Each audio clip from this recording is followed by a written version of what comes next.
মুন্সিগঞ্জে আমার এক মাহফিল ছিল, নারায়ণগঞ্জের এপার। সেই জায়গায় প্রোগ্রামটা আমার শুক্রবার দিন প্রোগ্রাম হবে সকাল 8টায়, একটা দোয়ার মাহফিল। সেই মাহফিলে গিয়ে রাতের বেলায় মঞ্চ গেট পোড়াই দিয়েছে, মাহফিল যাতে না হতে পারে সেজন্য সরকারি ছত্রছায়ায় এই কাজটি সেখানে করা হয়েছে। আমি শুনে বললাম, যারা এই কাজটা করলো তারা তো মাহফিলের প্যান্ডেলে আগুন দেয় নাই, নিজেদের তকদিরে আগুন লাগাইছে, নিজেদের তকদিরে আগুন লাগাইছে।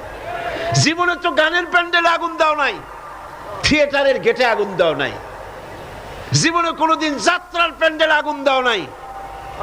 সেই প্যান্ডেলটা আগুন দিলা যেখানে বসে কোরআনের কথা বলা হয়, যেখানে হাদিসের কথা বলা হয়।